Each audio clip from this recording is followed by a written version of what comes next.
One of the greatest challenges in life that any of us will ever face is that of rejection. Let's be completely open with ourselves. Let's be completely honest with ourselves.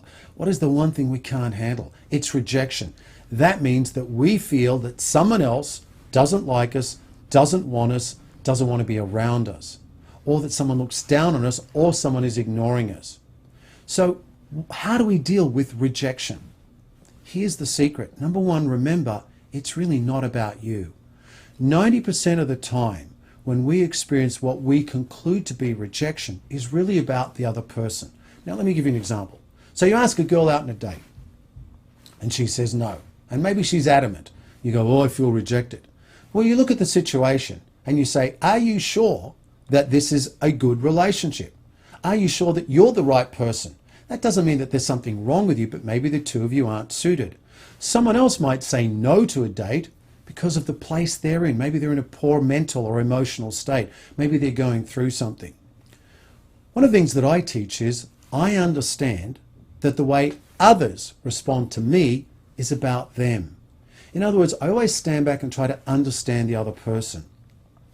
How is he or she thinking or feeling? Why are they responding this way? Because usually it's really not about you. It's about whatever they're going through. But nonetheless, let's conclude that you've met someone, a guy or a girl, and you feel that you'd be a great match. You'd be really good together. Maybe even had a great connection. And he or she is rejecting you. They're saying, I don't want to be with you. I don't want to go out with you, for whatever the reasons are. Sometimes it comes down to acceptance. We can walk away and say, oh, I'm not good enough. There's something wrong with me. That's, turning it in and blaming ourselves. Or we can walk away and say, oh, that person's an idiot, and we can be external and blame them. Or we can walk away and say, I accept that this is where it is right now, and then put your focus on something else. Finally, keep away from people that will continually reject you.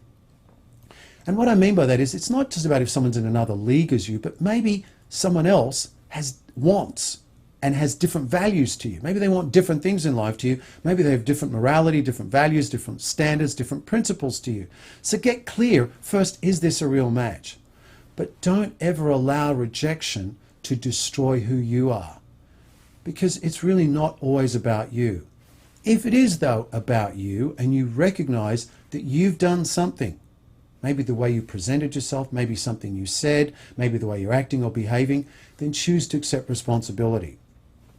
And instead of beating yourself up and saying, I'm an idiot, I'm bad, say, I'm responsible, I'll make a change. Next time I will do the following. So remember, as much as possible, use this principle. I understand that the way others choose to respond to me is about them. But if I recognize that I've done something wrong, then I'll do everything that's necessary to correct that situation or to change my behavior.